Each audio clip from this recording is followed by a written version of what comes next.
So మనం last time minimum and maximum కనుక్కున్నప్పుడు దాంట్లో సార్ట్ చేసి first element minimum, last element maximum అని అనుకున్నాం కదా. సో దాంట్లో మనకి సార్టింగ్ అవసరం పడడంతో క్విక్ సార్ట్ నేర్చుకుందామని అనుకున్నాం. సో దానికి కంటిన్యూషన్గా మనం క్విక్ సార్ట్ ఎలా చేయాలో చూద్దాం. సో క్విక్ సార్ట్ మనం సార్ట్ చేయడానికి యూస్ చేస్తాము. దాని ఎన్ లాగ్ ఇన్ టైం కాంప్లెక్సిటీ. దాని బేసిక్ లాజిక్ ఏంటంటే ఒక అరే తీసుకుంటే దాంట్లో ఒక పైవట్ ఎలిమెంట్ సెలెక్ట్ చేసుకుంటాం.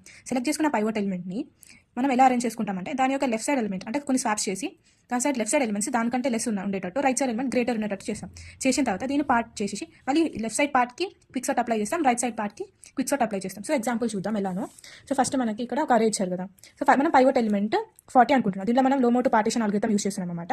సో దీని పైవట్ ఎలిమెంట్ మిడిల్ లెక్ తేడం కోసం ఈ ఆల్గరిథం యూస్ చేస్తున్నాం. సో ఫస్ట్ మనం i-1 నుంచి స్టార్ట్ చేస్తాం, j0 నుంచి స్టార్ట్ చేస్తాం. ఇక్కడ మన j10 ఉంది అంటే మన పైవట్ ఎలిమెంట్ కంటే లెస్ ఉంది. ఎప్పుడైతే మనం పైవట్ ఎలిమెంట్ కంటే లెస్ ఉంటుందో i ప్లస్ ప్లస్ చేస్తాం, అంటే i అనేది ఇడికి వస్తుంది. వచ్చిన తర్వాత a ఇంకా a స్వాప్ చేస్తాం అనమాట. సో ఇక్కడ సేమ్ పొజిషన్ ఉన్నాయి కాబట్టి మనకి డిఫరెన్స్ ఏం రాదు. తర్వాత ఇప్పుడు జే ప్లస్ ప్లస్ చేస్తే జే అనేది 80 పొజిషన్లోకి వస్తుంది. వచ్చిన తర్వాత ఇది మన పైవట్ ఎలిమెంట్ కంటే గ్రేటర్ ఉంది. గ్రేటర్ ఉన్నప్పుడు మనం ఏం స్వాప్ చేయము, జే ఐ కూడా ఏం ఇంక్రీజ్ చేయము, జే ఒకటి ఇంక్రీజ్ చేస్తాం. చేస్తే 30కి వచ్చింది. 30 మన 40 కంటే లెస్, మన పైవట్ ఎలిమెంట్ కంటే లెస్ ఉంది కాబట్టి సేమ్ ఇందాక చేసినట్టు ఐ ప్లస్ ప్లస్ చేస్తే ఐ 10 నుంచి 80కి వస్తుంది. వచ్చిన తర్వాత స్వాప్ చేస్తాం అనమాట. స్వాప్ చేస్తే 80 ఇంకా 30 ఏ స్వాప్ చేసామంటే ఐ ఇంకా ఆఫ్ జే స్వాప్ చేస్తే ఈ 2 స్వాప్ ఇది 30 ఇక్కడికి 80 ఇక్కడికి వస్తుంది.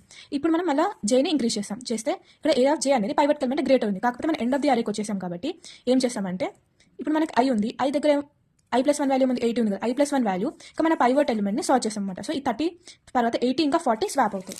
స్వాప్ అవుతే మనం చూసినట్టు ఈ పైవట్ ఎలిమెంట్ అనేది మనకి మిడిల్ లెక్ వచ్చేసింది. ఇప్పుడు సో మనం చూసినట్టయితే ఇటువైపు <40 ఎలిమెంట్స్, ఇటు సైడ్ <40 ఎలిమెంట్స్ ఉన్నాయి. సో ఇప్పుడు సేమ్ మళ్ళీ ఈ హాఫ్ తీసుకుంటాం. ఈ హాఫ్కి మళ్ళీ క్విక్ సార్ట్ అప్లై చేస్తాం. అంటే 2 ఎలిమెంట్స్ ఉన్నాయి కాబట్టి జస్ట్ ఈ 2 అరేంజ్ అయిపోతాయి.